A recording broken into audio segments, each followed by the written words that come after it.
Diálogos Metropolitanos, un programa del área metropolitana del Valle de Aburrá, Territorios Integrados.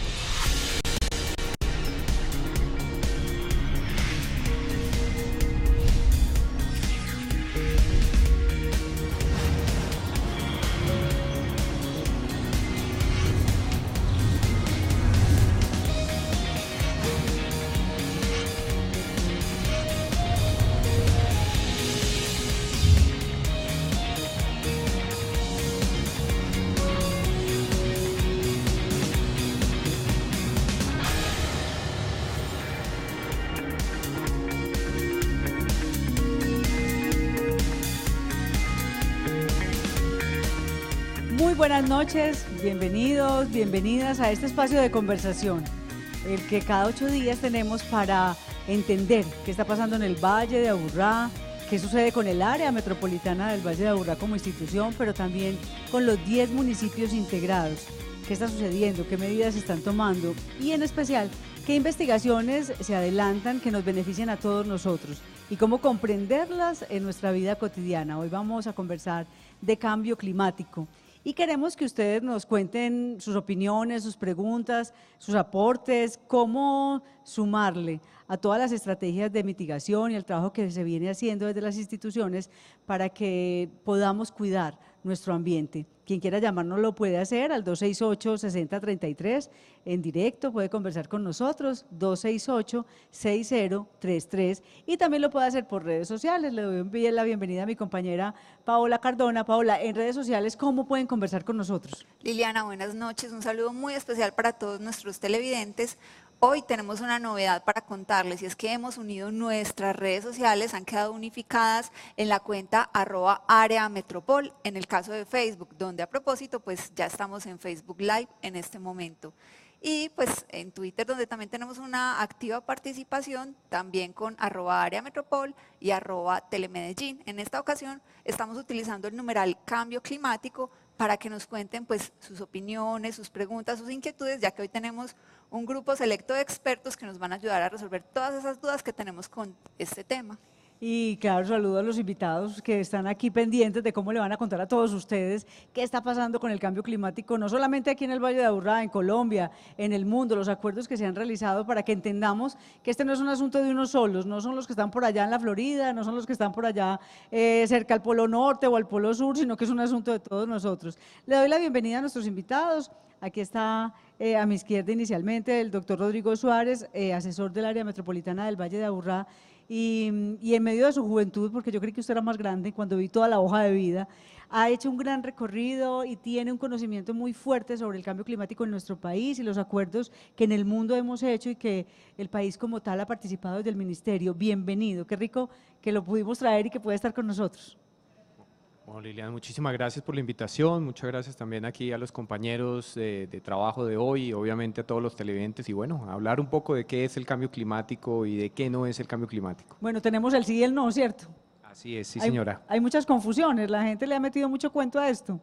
Sí, parece que hoy yo casi no llego por el cambio climático, pero entonces todo tiene que ver ahora con el cambio climático, pero yo creo que tenemos unos expertos aquí que nos van a poder dar claridad frente a qué sí, qué no, cómo afrontarlo, los retos que se vienen, qué fue lo que dijo Colombia por allá en París y demás, hablar un poco de todo eso y qué está haciendo el área frente al tema. Perfecto, muchas gracias. También nos acompaña Carlos David Hoyos Ortiz, director del CIATA, ya muy conocido en nuestro programa, y un gran facilitador para que entendamos qué nos sucede diariamente en el Valle de Aburrá. Bienvenido. Buenas noches, Liliana, a ti, a los compañeros invitados hoy, a todos los televidentes. Ya estás en mi casa también, entonces sí, completamente. Muy contento de poder estar acá hoy con la voz un poco afectada por temas del cambio de transición de la temporada seca a esta temporada de lluvias, que también tiene que ver algo con el tema que vamos a tratar hoy, con la variabilidad climática y el cambio climático, y pues a conversar sobre este tema hoy. Bueno, entonces. ya empezaron los conceptos, vayan tomando nota, vamos por cambio, por variabilidad, y eso es lo que ahorita nos van a explicar muy bien. Y también le doy la bienvenida al profesor, investigador, el doctor Sergio Alonso Rego Suaza. Él es director del Grupo de Investigación en Bosques y Cambio Climático de la Universidad Nacional de Colombia, sede Medellín. Bienvenido. Liliana, muchas gracias a ustedes por la invitación, gracias a toda la audiencia, a los compañeros de programa. con muchas expectativas de estar acá y poder contribuir a tratar de entender algunos de estos temas y específicamente mostrar lo que está haciendo la Universidad Nacional de Colombia, sede de Medellín, específicamente en la estructuración del plan de acción al cambio y la variabilidad climática en el área metropolitana del Valle de Aburrá. Muy bien, muchas gracias, profesor. Y también una otra investigadora que viene en representación de la Universidad Pontificia Bolivariana y de este trabajo conjunto que están realizando con la Universidad Nacional, María Teresa Rojas Aristizábal, asesora del Plan Metropolitano también de Cambio Climático y también con GRIPA y con este cambio, ¿cómo fue? Con esta variabilidad. Bienvenida, profesora. Muchas gracias por la invitación, muy contenta pues de estar participando acá y poder conversar de este tema tan apasionante, tan actual y tan necesario, ¿cierto? Y como tratar también de contar un poco cuál es el rol que cada uno tiene en poder actuar con respecto al cambio climático. Bueno, y director, bien pueda siga, bienvenido. Usted ya acaba de llegar y qué bueno que nos acompañe, que esté por aquí. Aquí le estábamos reservando su silla de conversación porque sabemos que este tema a usted lo emociona mucho, lo apasiona y es importante traducírselo a los televidentes. Bueno, un saludo muy cordial, Liliana, para ti, para todo el equipo, para todos nuestros invitados, nuestra invitada, a todas y todos los televidentes. Muy contentos de poder estar acá, sobre todo para que nos ayuden como a interpretar en un lenguaje más ciudadano qué es el cambio climático, si algunos dicen si existe o no existe, la variabilidad climática y bueno, qué estamos haciendo en Colombia, en Antioquia y en el área metropolitana, pues para prepararnos, para asumirlo y sobre todo hacia adelante que sigue con el tema del cambio climático. Bueno, empecemos, profesor Sergio, por esos conceptos. Entonces, ¿qué es cambio climático? Pues efectivamente se alude a cambio climático como la intervención antrópica que se ha hecho sobre el sistema climático natural. Es decir, 2 puntos. Es una intervención en términos de emisiones de contaminantes que está afectando, convertir bosques a otros usos alternativos y en la arraigada práctica de quema y tala, emitir CO2 y cambiando sustancialmente el equilibrio natural del sistema. Eso es lo que hemos hecho los seres humanos, que hemos ido transformando. Los humanos somos grandes transformadores de la biosfera y el ecosistema en general. Hemos dañado mucho y esto pasa en todo el mundo, no solamente en unas zonas, en unos territorios, sino que ya está en todo nuestro planeta. Liliana, la impronta humana es generalizada en todo el planeta. No hay lugar que ya no tenga una impronta humana. Hemos cambiado sustancialmente las situaciones naturales de funcionalidad del sistema global. Y cuando hablamos, doctor Carlos, de cambio climático y de variabilidad, ¿de qué estamos hablando? Bueno, Liliana, muy importante eso. Yo creo que cuando uno se va a aproximar a estudiar un poco el clima y a entender el clima, mínimo debe tener 3 conceptos claros. Uno es lo que nosotros llamamos en el mundo académico el ciclo anual o la climatología. Básicamente eso corresponde a lo que, en palabras sencillas, a lo que pasa año a año, sí o sí. Es decir, nosotros en el Valle de Aburrá, en la zona andina de Colombia, tenemos siempre, todos los diciembres y eneros, una temporada seca, la misma que tenemos o parecida, junio, julio. Y también todos los años tenemos 2 temporadas de lluvia. Eso es el ciclo anual. Y de ahí parte nuestro entendimiento. A veces, ciertos años, ese ciclo anual se altera un poco por fenómenos externos. Por ejemplo, el fenómeno que más nos altera, o uno de los que más nos altera nuestra climatología, lo que pasa año a año regularmente, es el fenómeno del niño y la niña. Cuando tenemos niño, entonces tenemos generalmente una reducción de precipitación, una reducción de esas temporadas de lluvia, de esas épocas como esta que está comenzando, de octubre a noviembre se reducen esas precipitaciones, y cuando tenemos niña, lo contrario, tienden a aumentarse. Esa es la variabilidad que es natural, totalmente natural. El fenómeno del niño existe y el de la niña existen desde que los continentes están ubicados de la manera como están hechas hoy en día. Entonces hasta ahí tenemos ciclo anual, variabilidad, y el tema de cambio climático, que ya lo mencionábamos un poco, ya Sergio lo mencionaba un poco, el profesor Sergio, que se refiere a cambios ya en el largo plazo. Uno a veces se monta en un taxi, lo digo pues también a manera de jocoso, y el señor del taxi le dice, no, con estos cambios climáticos, ayer estaba lloviendo y hoy está haciendo un solazo. Ahí tenemos unas imágenes de los aguaceros de esta semana. Eso no obedece al cambio climático. Cuando hablamos de cambio climático hablamos de cambios en el largo plazo. Estamos hablando de más de una década, 2 décadas, 3 décadas y mucho más.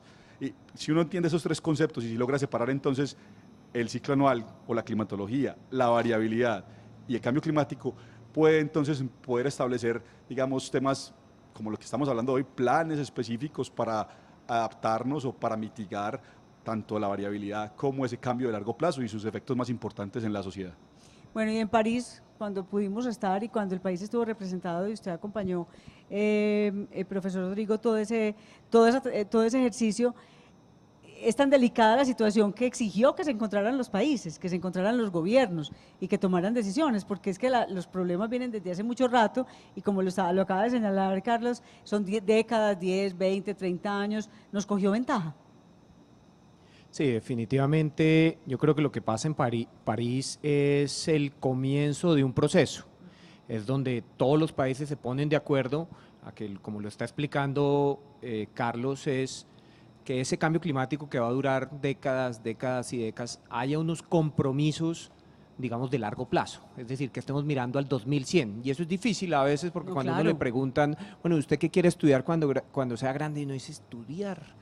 Y grande, bueno, y yo voy a ser grande. Y cuando se gradúe, ¿en qué quiere trabajar? Y uno dice, uy, ¿en qué quiero trabajar? Es difícil, entonces uno tratar de imaginarse hasta allá, hasta el 2100 es muy complejo.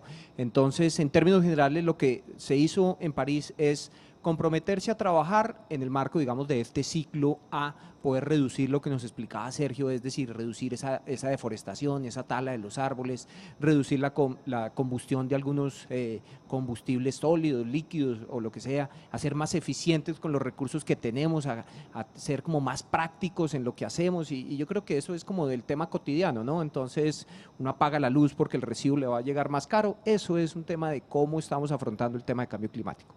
O sea que sí se encontraron para esas decisiones. ¿Y el ambiente qué tal fue? O sea, como que sí están dispuestos o hay que convencer mucho. No, definitivamente esto no fue solamente una reunión en París, que es que vámonos a reunirnos. No, ellos llevaban ya 5 años negociando. Sí. Yo creo que hay que resaltar el trabajo de principalmente la Unión Europea. También lo que hizo Estados Unidos fue muy importante y lo que hizo Francia ya para traer todo el proceso, digamos, de acercamiento de los diferentes países, hicieron una labor, digamos, de relaciones internacionales muy interesante. ¿Y en Colombia cómo quedamos? No, yo creo que quedamos con un compromiso que lo vamos a explicar seguramente un poco más adelante, reducir el 20% de las emisiones al 2030, de las emisiones proyectadas. Y ese 20% en términos generales, digamos que lo podríamos lograr fácilmente si logramos reducir la tasa de deforestación nacional a 0. Con eso lo podríamos cumplir.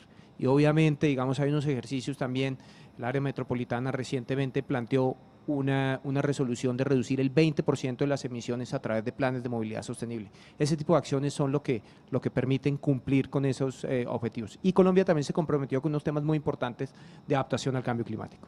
Director, para el área metropolitana, pues no es nuevo, esto ha sido muy importante y tiene un grupo interno trabajando en este tema como de manera específica y también este trabajo conjunto con la Universidad Nacional.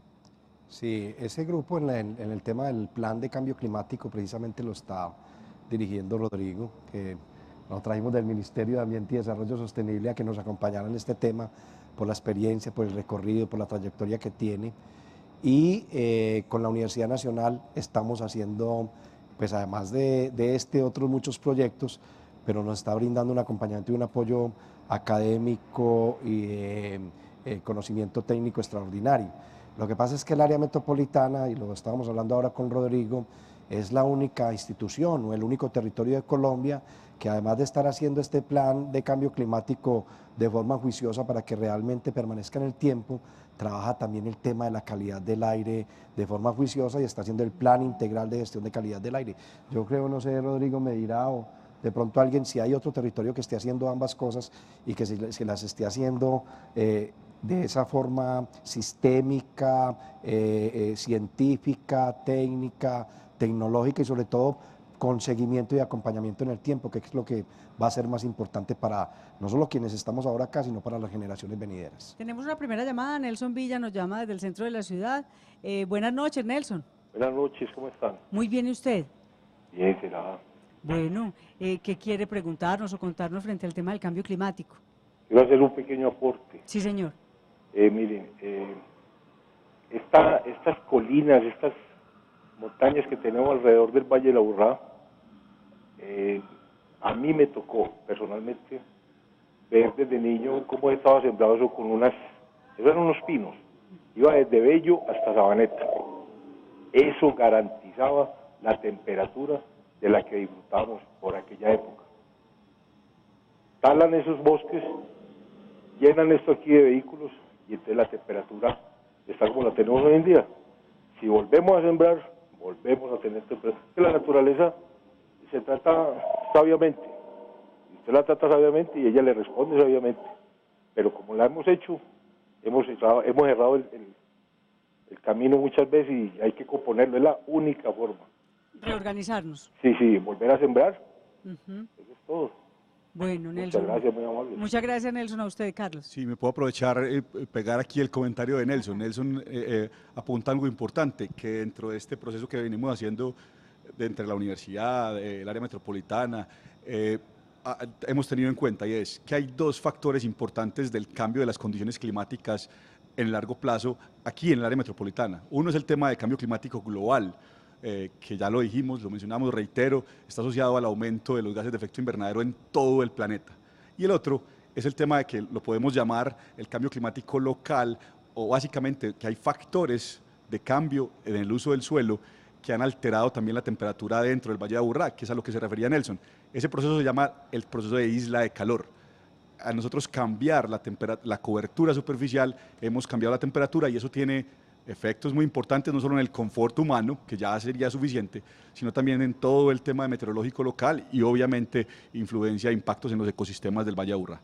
Quisiera hacer un paréntesis ahí que me parece importante complementarlo y darle la buena noticia a don Nelson, y es que venimos haciendo unos acuerdos de compensación anticipada con cada municipio del Valle de Aburrá, porque él tiene toda la razón, ¿cierto? Nosotros tenemos que cerrar esa brecha que hoy tenemos del déficit arbóreo en el Valle de Aburrá. Cada municipio está haciendo un compromiso con nosotros para sembrar 100.000 árboles. Ya lo logramos, Itagüí ya lo acordó Envigado, ya lo acordó el municipio de Barbosa, Girardota este fin de semana, Medellín ya sembró 140.000 y queremos que siembre más, Bello ya sembró 140.000 con nosotros, y lo más importante es que el área metropolitana brinda un acompañamiento de 4 años a esos árboles, no es simplemente que los van a sembrar, correcto, y quedan georreferenciados donde están. Entonces aspiramos en este periodo a sembrar 1 millón de árboles como mínimo en el Valle de Aburrá, con acompañamiento, georreferenciación y desarrollar el SAU, que es el sistema arbolado urbano que desarrolló Medellín. Ya nos permitió el señor alcalde de Medellín, Federico Gutiérrez, que lo llevemos a todo el Valle de Aburrá para que la gente sepa dónde están. Si ellos siembran un árbol, cómo lo vamos a llevar allá, pero además qué mantenimiento le hacemos permanentemente a ese árbol, donde hay pues una ruta muy importante. Quería darle esta noticia a don Nelson. Muy bueno. Y para don Nelson, ese sistema, ese SAU, sistema de arbolado urbano, es un programa en un computador que uno entra y puede ver como el álbum de todos los árboles que hay en el Valle de Aburrá, y usted puede entrar y ver el árbol y sabe qué le hicieron, cuándo le pusieron nutrientes, en dónde está, si está bien ubicadito o no. Es un ejercicio muy bonito también de que todos nosotros seamos responsables de lo que está sucediendo. Nos llama Carlos Contreras de Laureles. Hola, Carlos, buenas noches. Presentan, que hoy presentan. Hola, Carlos. Bueno. Buenas noches, un gusto poder saludarla y por supuesto saludar a todos los participantes. ¿Puede bajarle volumen a su televisor para que no nos escuchemos los dos ahí mientras estamos conversando? Por supuesto, excúseme por favor, ya lo hice. Muy bien, muchas gracias. ¿Qué nos quiere contar? ¿Usted qué piensa del cambio climático? Bueno, quiero reiterar mi saludo a todos los panelistas y por supuesto a los televidentes, y quiero decirles que como ciudadano del común quiero hacer la siguiente reflexión y pregunta. El cambio climático es un tema de suma importancia para la sociedad. Desde mi perspectiva, la institucionalidad tiene enormes deficiencias en esta materia.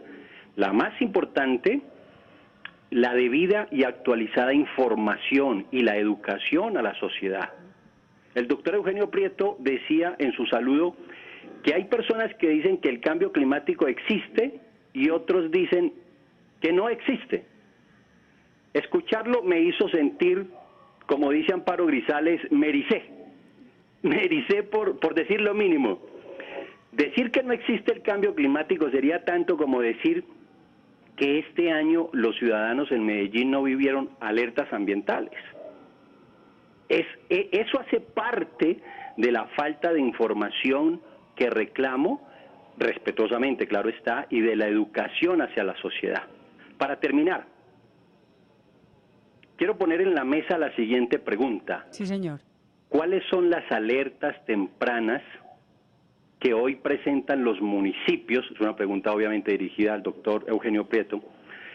¿Cuáles son las alertas tempranas que hoy presentan los municipios en materia, por ejemplo, de deforestación y, por supuesto, de la calidad del aire que hoy golpea la salud, incluso de uno de los panelistas que hizo alusión al comienzo de su presentación?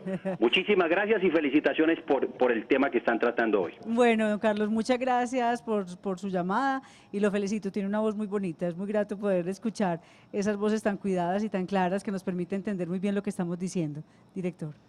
Sí, no, lo que hice al planteamiento inicial es para que no nos metamos en la discusión de las escuelas que hay hoy en el mundo. Unos dicen que no existe y otros dicen que sí existe. Nosotros lo que hacemos es que asumimos que hay un tema de cambio climático, pero además de variabilidad y vulnerabilidad climática, y por eso estamos haciendo el plan con todo el compromiso. En segundo lugar, claro, el tema también es de información a la ciudadanía y lo comprendemos, y por eso tenemos un instrumento tan valioso como el Sistema de Alertas Tempranas del Valle de Aburrá. No lo tiene ninguna otra ciudad, ningún otro territorio en Colombia. Con el sistema que estamos haciendo nosotros, acompañamos a todos los organismos de gestión del riesgo. La información la produce precisamente el CIATA en tema hidrometeorológico y de calidad del aire.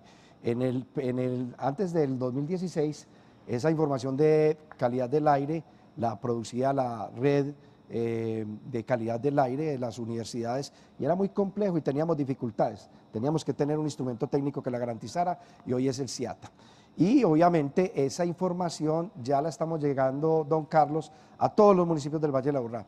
Todos pueden reaccionar precisamente con esas estaciones de medición. Estamos midiendo en tiempo real. Ya hoy desde Caldas hasta Barbosa tenemos estaciones de medición de PM2.5 en todos los 10 municipios. PM2.5 que sí, específicamente se refirió don Carlos. Y en el tema de deforestación, pues sí, es parte de la problemática que tenemos y que vivimos y que hay que hacer un acuerdo metropolitano que nos permita que en todos los municipios digamos hasta dónde vamos a permitir el tema del acelerado crecimiento urbano, es decir, vamos a tener o no control al mismo tiempo en todos los municipios, porque lo que ha sucedido en el Valle de Aburrá es que muchas veces Medellín controla y se disparan en Envigado, Medellín y Envigado controlan y se disparan en Sabaneta, Medellín, Envigado y Sabaneta controlan y se disparan en La Estrella. Entonces tenemos que hacer un acuerdo y eso va a suceder en el Plan Estratégico Metropolitano de Ordenamiento Territorial, que es el que estamos construyendo. Y bueno, bienvenidos todos estos planteamientos porque sin duda alguna son los que necesitamos para seguir mejorando. Eso es lo que queremos decirle a don Carlos, porque lo que estamos hablando de los árboles es porque hemos sentido ese déficit que se ha venido quedando año por año. Sí. Y lo que nos va a permitir el SAU ya metropolitano es que el mismo ciudadano, como tú lo decías ahora, pueda recurrir a dónde están esos árboles, cuál es el déficit permanente que tenemos y que nos ayuden a cuidarlos y a sembrar más. Van a completar la respuesta el doctor Rodrigo, claro, Sergio, también la profesora, todos. Sí, muy rápidamente lo que quisiera complementar y es que, digamos, el área metropolitana con las universidades ha hecho una relación virtuosa y es poder trabajar con universidades que le proveen el conocimiento, la ciencia, para poder adoptar, digamos, medidas de política. Y eso lo que genera es esa información que estaba planteando Carlos y también ese arraigo del conocimiento al interior de la universidad. ¿Qué mejor que la universidad que genere eso? Y el plan está generando unas líneas de trabajo en información asociada a educación formal, no formal e informal, y eso lo que permite es que lleguemos a toda la comunidad, es decir, no solamente a quienes tienen que tomar decisiones, sino también a quienes a quienes queremos que conozcan un poco más frente al tema y cómo actuar cotidianamente frente al tema de cambio climático. Profesor Sergio. Yo quisiera complementar lo que dice Rodrigo y para responderle también al televidente. Yo creo que los mejores científicos del mundo han encontrado las mejores evidencias del cambio climático. Y ese es un punto muy alto que se ha establecido a nivel global. Entonces, uno piensa por qué hay detractores de la situación. Y es porque el fenómeno es supremamente complejo, implica grandes transformaciones, sectores, irresponsabilidades, cambios de conductas. Y ese es el desafío que tenemos como humanidad. Yo como académico me plego a la evidencia científica que tenemos y creo que el cambio climático está documentado. La otra situación con la información, Yo hace 20 años empecé a medir cómo se almacenaba carbono en bosques, un trabajo muy dispendioso. Y en ese entonces, hablando 20 años, no me calculen la edad, por favor. No, yo más o menos puedo decir aquí. Pero hace 20 años incursionamos en eso y el cambio climático todavía no se oía mucho. No, eso era pues... eso Y era yo he sido esotérico. testigo de que ahora en cualquier audiencia, municipio, la gente habla de cambio climático. En cómo lo concibe, en la forma sencilla como las evidencias que tiene de cómo Las están tiene ahí. cambiando ciertas manifestaciones. Y finalmente, para complementar lo que decía Rodrigo, esa sinergia entre academia y autoridad permite ser uno muy contento, estar uno muy contento de que se van a tomar decisiones públicas con la mejor información Claro. académica disponible. Y creo que el país y esta región va a ser un aporte Y significativo se lo en ese merecen sentido. además, porque tenemos pues de un grupo académicos muy bueno, profesora María Teresa. No, pues yo quería como resaltar también la oportunidad que tiene cada uno también en ese rol de los árboles o de aportar a los árboles a la conservación. No sé si valga la pena resaltar el tema de Banco 2 Metropolitano, que es una iniciativa que nació en Antioquia con una autoridad ambiental y que el área metropolitana ya la cogió y permite que cualquier individuo haga una compensación de su huella de carbono y de esa manera contribuya también a la restauración y reforestación de los árboles del Valle de la Aburrá. Y pues también quería hacer como una reseña de algo que hablaba don Carlos en la llamada. Él decía cuáles son cómo se están dando esas alertas de deforestación. Ya el país ha avanzado y está haciendo un trabajo muy juicioso, hace más o menos desde el 2013, viene haciendo unos monitoreos de todo el tema de cobertura, no solamente pues del Valle de la Aburrá, sino del país completo, para detectar esas alertas tempranas de deforestación en todo el territorio nacional, identificando cuáles son esas actividades puntuales que generan esa deforestación para poder contrarrestarlas de una manera de un trabajo acercado con las comunidades, etcétera. Y que eso es algo muy relevante para Colombia porque, como decía el doctor Rodrigo Suárez, pues realmente si le atacamos a la deforestación o apuntamos a ese tema de la deforestación, Colombia podría cumplir la meta de reducción de emisiones. Muy bien, vamos a conocer cómo funciona el grupo de cambio climático que tiene el área metropolitana del Valle de Aburrá. Vamos a un primer corte, venimos con una experiencia empresarial que ya lo está haciendo y con ustedes, porque ustedes nos van a seguir llamando al 268-6033 para seguir en esta conversación y entender qué es el cambio climático, cuál es la variabilidad climática y cuál es nuestro rol en ese cuidado que tenemos del territorio.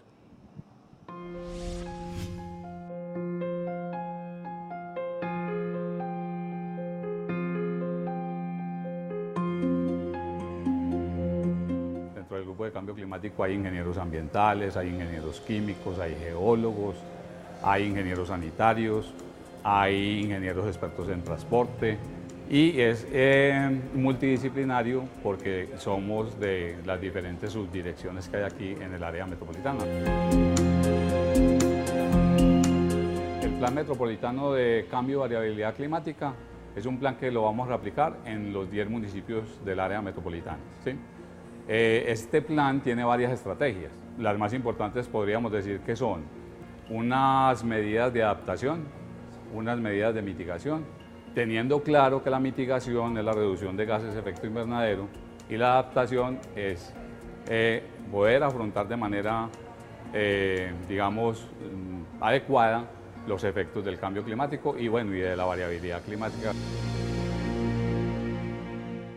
Nos dimos cuenta que también teníamos que diseñar una línea, por ejemplo, de educación, sensibilización y formación a públicos objetivos. También tenemos una línea de ciencia, tecnología e innovación y por eso es que tenemos, por ejemplo, un sistema robusto que se llama el CIATA. Con todos los equipos que tiene y con toda la tecnología que tiene este sistema podemos predecir aguaceros, sequías, etcétera, para poder formular el plan de cambio y variabilidad climática de la región metropolitana. Lo que primero hicimos fue un inventario de gases de efecto invernadero, porque eso lo que permite es fijar el foco en los sectores más importantes. Y los sectores que más emiten en este momento gases de efecto invernadero en el Valle de la Aburrá es el sector de energía, que incluye el sector transporte. El sector de energía nos dio del 90% de emisiones, pero de ese 90% de emisiones, el 70% es responsabilidad del sector transporte. En ese mismo orden de idea, el segundo sector que nos dio importante, con unas emisiones del 7%, fue el sector industria, ¿sí? y el otro sector fue el sector de residuos. Y por último el sector AFOLU, que AFOLU es lo que es agrícola, lo que es forestal y lo que es pecuario. Lo más importante es que el grupo se planteó una meta con lo que nos entreguen las universidades. Vamos a empezar ya a la segunda fase que nos planteamos, que es precisamente poder poner todas esas medidas de adaptación, todas esas medidas de mitigación con la ciencia y la tecnología, con la educación y con la parte financiera, para que los actores entonces empiecen ya a tomar esas medidas, porque es que esto no da espera.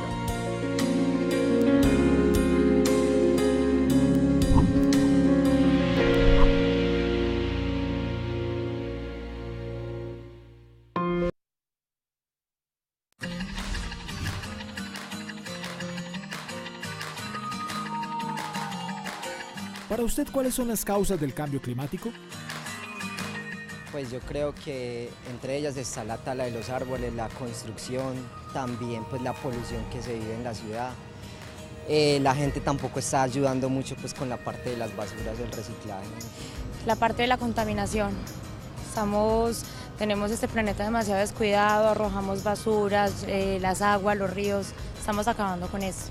Pues hay demasiadas causas, pues por ejemplo la deforestación, la producción de material fósil, la quema de combustible fósil, pues que produce el efecto invernadero. Nosotros somos personas que todos los días queremos meter más carros a la calle, no somos conscientes de los residuos que llegan a los ríos. La contaminación, el utilizar en exceso los vehículos. Creo que eso viene de raíz de las familias, porque nunca se ha instruido como en el reciclaje, en todas estas cosas, y se ha visto que la mayoría de ríos, zonas verdes están siendo contaminadas por basuras.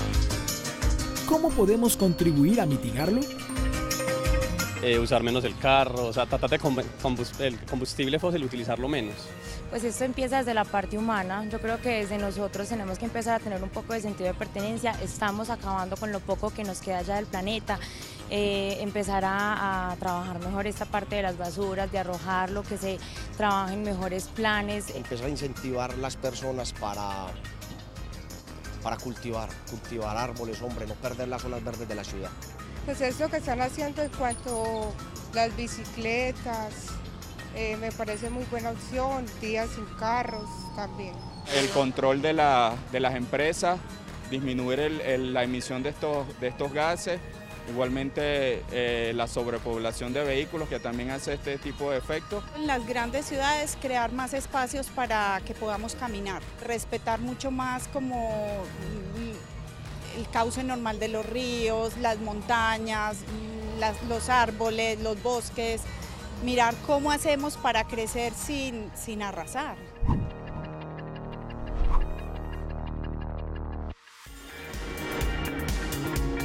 Bueno, ahí tienen la explicación que hacen los ciudadanos, que hacen las personas. La sabiduría es cómo crecer sin arrasar. ¿Qué debemos hacer, profesora María Teresa, frente a lo que nos están indicando los televidentes? No, pues realmente nos alegra escuchar todas esas respuestas porque vemos que realmente ya el tema está mucho más en todas las personas, en todos los roles de la sociedad, y realmente es lo que ellos dicen, es tomar esas decisiones unitarias de voy en el vehículo, no voy en el vehículo, mejor uso una bicicleta o apago los electrodomésticos en mi casa. Todas esas decisiones contribuyen. Obviamente hay otras actividades que también hacen las entidades gubernamentales y las industrias, etcétera, pero lo importante es que todos nos pongamos la camiseta y tengamos en cuenta que nosotros también tenemos un rol activo. Explíquenos ahora sí, profesor Sergio, ese plan de acción para el cambio climático y la variabilidad climática del Valle de Aburrá, ¿en qué consiste? Que nos lo contaba ahora Gustavo desde el área metropolitana que es muy importante porque va a permitir tomar decisiones y también acciones en nuestro Valle de Aburrá. Sí, Liliana, fue una fortuna poder realizar y participar, digamos, en este esfuerzo. Es un esfuerzo conjunto, o sea, tenemos aquí 9 profesores muy bien formados en sus áreas específicas y más otra serie de profesionales en estructurar un plan que va a ser pionero para el área metropolitana y para el país. Inclusive creo que va a trascender, digamos, las fronteras nacionales y se va a conocer en otro lado y creo que van a querer saber cómo se hizo y cómo se estructuró. ¿Y por qué? ¿Y por qué? Porque creo que conjuga factores muy importantes. Lo primero, en el componente de síntesis del clima que lidera aquí el profesor Carlos David, que está aquí presente, están haciendo es un trabajo técnicamente muy bueno para reportar las evidencias de cambio climático aquí en el área. Eso no lo ha hecho ningún plan anterior. Segundo, tenemos unas medidas de mitigación y adaptación que han sido validadas socialmente con muchos actores. Los talleres han tenido la concurrencia de múltiples instituciones, de múltiples personas aportando y ha sido posible decantar las medidas que son pertinentes para la región y después utilizar ciencias de la decisión para priorizar las medidas que son más relevantes. Es otra impronta que no tienen otros planes que se han llevado a cabo. O sea, no ha sido solitos ustedes, sino que han tenido grupos, han hecho unos trabajos para ir contrastando. Liliana. Es más, fue una directriz explícita del área metropolitana en que los académicos pudiéramos estar actuando en la estructuración del plan conjuntamente con todos los actores sociales posibles y creo que lo hemos logrado. Es más desafiante porque requiere más tiempo, más concertación, oír la gente, compartir ideas. Priorizar, eso es un asunto delicado de poder identificar. Totalmente. Y hay otras líneas del plan que son ciencia, tecnología e innovación, son instrumentos económicos y financieros para las medidas del plan, para generar líneas de financiamiento adecuadas para este plan en el corto, mediano y largo plazo. Tenemos un componente de educación, sensibilidad y formación de públicos que, como hablaba Gustavo, es un componente bastante atractivo en términos pedagógicos. Tenemos también apropiación social que hemos hecho durante todo el tiempo de estructuración del plan. Creo que es un esfuerzo que vale la pena y que la academia aporta, digamos, a la sociedad y al área metropolitana con una estructuración de un plan bastante apropiado. Doctor Rodrigo, ¿y qué sigue con ese plan? O sea, tenemos un documento, hay un esfuerzo de investigación grandísimo con un montón de doctores, de magíster, de un equipo de profesionales de alto nivel. ¿Qué sigue? Implementar. Sí. Ya lo que viene es implementar, entonces ya queda, digamos, una hoja de ruta y lo interesante es que es una hoja de ruta en el corto, mediano y largo plazo que nos dice, digamos, acciones que tienen que ver con el ordenamiento del territorio, con la planificación del territorio, algunas acciones que tendrán que tomarse, digamos, desde el punto de vista del conocimiento, desde la educación, es decir, porque me llama la atención muchísimo y como decía María Teresa, pues parece que todos sabemos cuál es la tarea, pero ¿por qué no la hacemos? Sí, es decir, esa es la duda. Yo ya sé que tengo que no movilizarme en vehículo, que tengo que utilizar la bicicleta, pero no lo sigo haciendo. Entonces ahí hay un componente muy fuerte para cambiar ese hábito y seguramente si cambiamos esos hábitos urbanos vamos a tener un total éxito, digamos, en este proceso de implementación del plan. Perfecto. Nos llama Antonio Jiménez desde el barrio Los Colores, en el occidente de la ciudad de Medellín. Buenas noches, Antonio. Señorita, muy buenas noches. Muchas gracias. De antemano, muchas gracias por este programa. Y al doctor Eugenio Prieto y su equipo que está ahí, un abrazo. Le habla Antonio Jiménez, él sabe quién. Y pedirle, doctor Eugenio Prieto, la situación que estamos viviendo de salud aquí en la Quebrada La Iguaná entre la 80 y la 65 por saturación de residuos, de aguas lluvias, aguas negras retenidas. El fluido de esta quebrada es imposible. Doctor Eugenio Prieto, ¿a quién más nos le arrodillamos para que por favor nos limpien esta quebrada? Nuestros niños están afectados con este problema. Ya tengo un radicado desde el 2016. Esta es la hora que no me han contestado. Por amor a Dios, hombre, ayúdenos. Muy bien, don Antonio. Muy bien, ahora precisamente estábamos con el secretario de Ambiente de Medellín. Con cada uno de los municipios nosotros estamos trabajando un plan quebradas. Dentro de ese plan quebradas está La Iguaná. Y uno de los procesos que tenemos nosotros es precisamente, don Antonio, coger desde la parte alta dónde está el nacimiento, hacer la compra de esos terrenos donde está ese nacimiento, de ir bajando, reforestando y hacer un proceso de limpieza, que es lo que queremos hacer con la propia ciudadanía del territorio y donde también le estamos pidiendo a los ciudadanos, y yo no me canso de hacerlo, que no sigan lanzando todas las quebradas. Es que la ciudadanía tiene también una responsabilidad muy importante en el tema de protección y de cuidado de las quebradas. Hace poco, y yo le contaba a los televidentes, estuve en un municipio donde había un juego de sala completo, un juego de sala pues que ya no estaban utilizando, pero el juego de sala estaba ahí en la quebrada completo. Así que Cuando arrojan todo tipo de cosas a las quebradas, ellas se taponan, generan problemas de salud pública, hay problemas hidráulicos que pueden generar tragedias.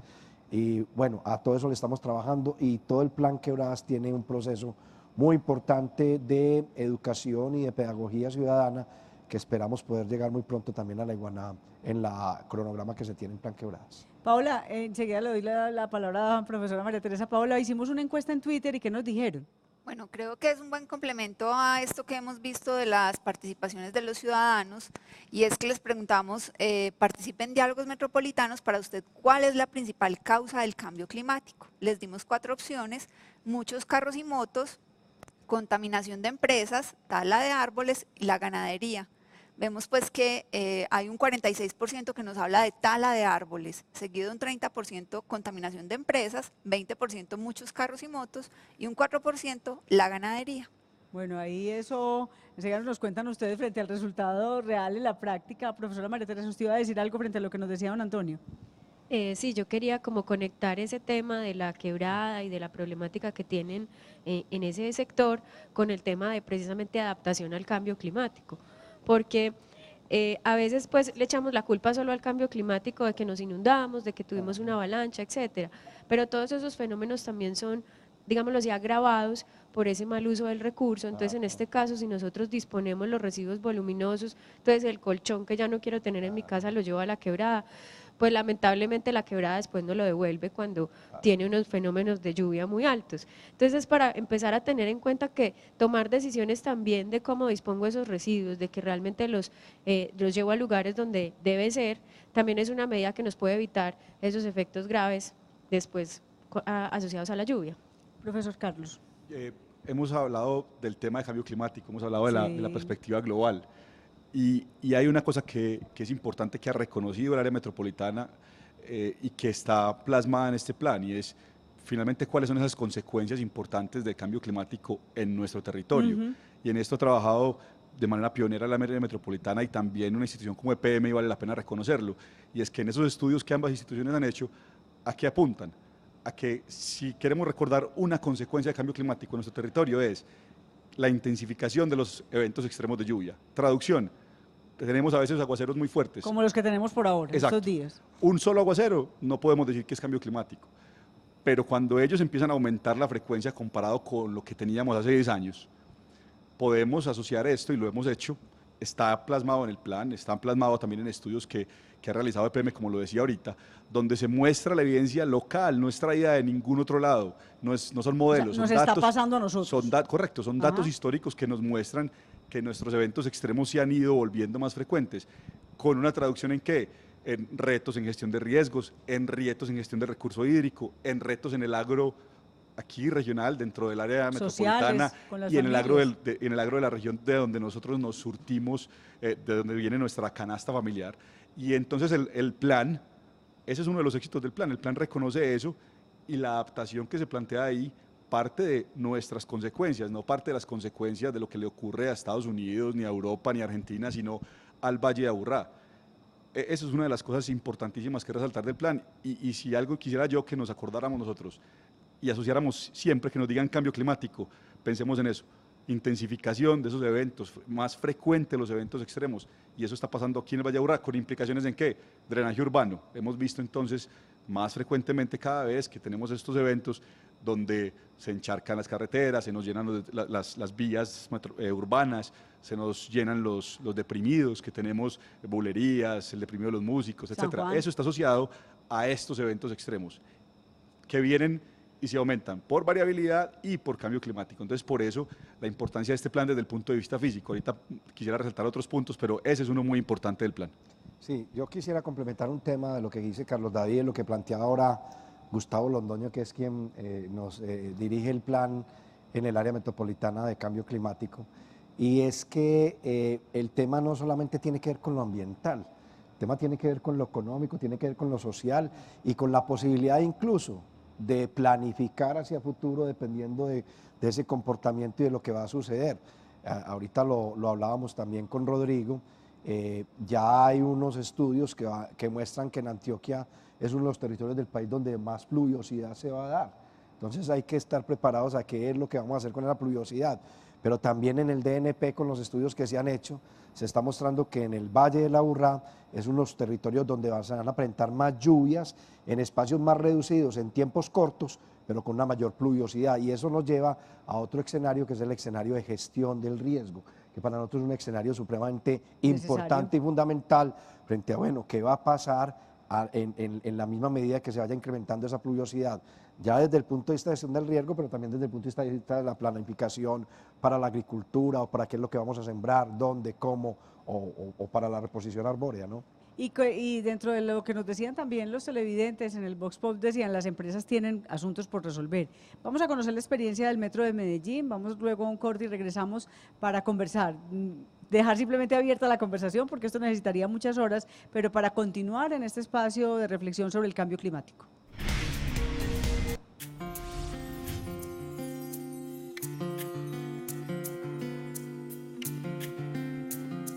Teniendo en cuenta que las emisiones de gases de efecto invernadero es lo que más contribuye al fenómeno del cambio climático, el Metro de Medellín, con los corredores que ya tiene implementados y con los que viene identificando a través de su plan rector de expansión, permite que se dejen de emitir aproximadamente 407.817 toneladas de CO2.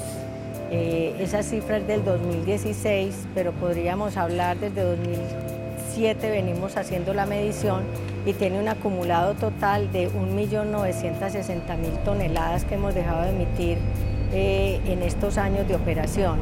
Y dentro de esas cifras se contemplan otros contaminantes, que es PM2.5, monóxido de carbono y otros componentes volátiles. El Metro de Medellín mide anualmente su huella de carbono, que equivale aproximadamente a 28.505 toneladas. Y cada año establecemos unos planes que nos permiten disminuir esa huella en temas como uso de las aguas lluvias para realizar algunas actividades. Tenemos paneles solares en las cabinas de los metrocables que ayudan a la comunicación y la iluminación. Adicionalmente adquirimos equipos y herramientas con consumos energéticos reducidos.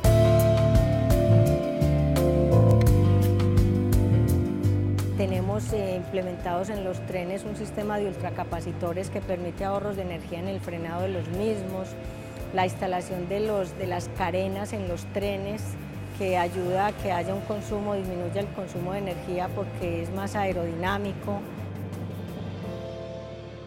Es adicional a tener una tecnología limpia. El metro administra 6.930 árboles y 397.321 metros cuadrados de zonas verdes. Sabemos que la movilidad es una de las funciones del ser humano que más está generando este problema de cambio climático. Entonces, ¿qué necesitamos? Tener un sistema de transporte que sea atractivo para todos, que lo utilicemos y que sea el que nos lleve a cumplir esa función de movilidad, y cada vez tener mucha más conciencia de que tenemos que utilizar tecnologías limpias para todas las funciones que hacemos, en este caso el de la movilidad. Entonces el metro cuenta con una herramienta de planificación que hemos denominado Confianza en el Futuro, que tiene un horizonte de tiempo al 2030 y lo venimos gestionando desde el 2006, y tiene un propósito superior para este quinquenio muy claro, donde hablamos de que en el metro generamos calidad de vida conectando, integrando territorios sostenibles. El hecho de tener una tecnología limpia nos lleva a que estemos contribuyendo muy fuerte a que se cumplan las metas que se establecieron en el COP21. Pensamos que es una empresa que trabaja mucho en el tema y que lo tiene en su ADN permanentemente.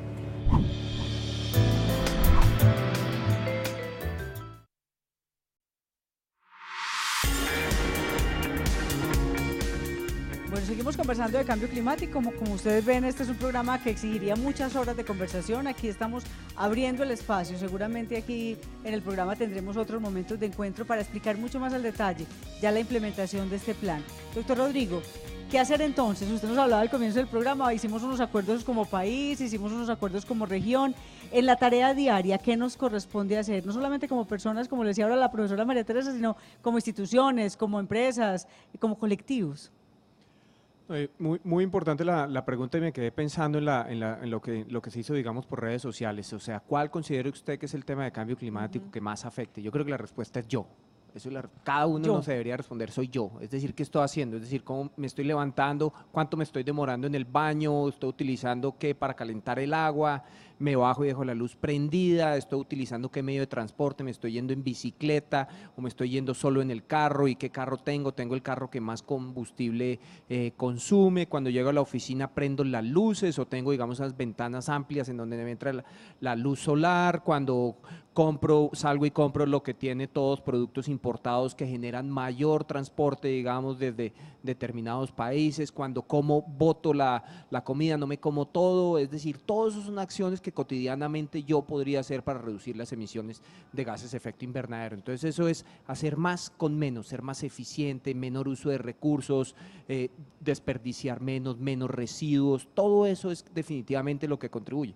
Y en ese mismo sentido lo puedo tomar la acción desde donde yo estoy ubicado. Si estoy ubicado como una persona, si tengo la posibilidad de tomar decisiones como el doctor Prieto en este momento, digamos, en el área metropolitana que está dirigiendo, digamos, el plan de cambio climático. Si estoy desde la universidad, poder orientar, digamos, temas de investigación para ser más prácticos, más eficientes. Si estoy, digamos, desde una industria, cómo hacer mi industria más eficiente para poder exportar más, ser más productivo, más competitivo. Eso es lo que tenemos que hacer, cada uno desde el rol que tengamos. Profesor Carlos David. Yo quiero resaltar ese tema que Rodrigo mencionó en el consumo de productos locales y nacionales. Eso tiene un impacto grandísimo en el tema de cambio climático y también co-beneficios en el tema de calidad del aire, porque si bien los temas a veces se pueden confundir, resulta que cuando uno toma decisiones y acciones para mitigación del tema de cambio climático, son muy importantes. No solamente porque aporta algo a la reducción de los gases de efecto invernadero, son mucho más importantes por los co-beneficios que eso tiene en el tema de calidad del aire.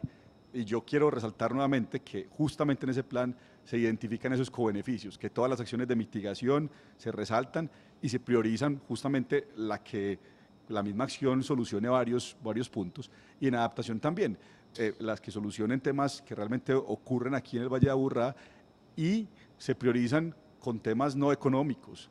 Hay una experiencia muy bonita, y es que el área decide, en conjunto con la universidad, tener unos supracriterios, unos criterios, digamos, que nada es más importante que la vida. Entonces, al momento de priorizar la adaptación, esa es el principal criterio de decisión. Esta medida protege la vida, esa medida es la más importante. Profesor Sergio, nos quedan 2 minutos aquí para que nos despidamos. No, yo quisiera referirme básicamente a adaptación, porque aunque la mitigación es muy importante, ya las manifestaciones del cambio climático exige adaptarnos. Y la adaptación es local. El problema es global, pero la adaptación es local. En adaptación hay 3 posibilidades o 3 aproximaciones: adaptación basada en infraestructura, adaptación basada en comunidades y adaptación basada en ecosistemas.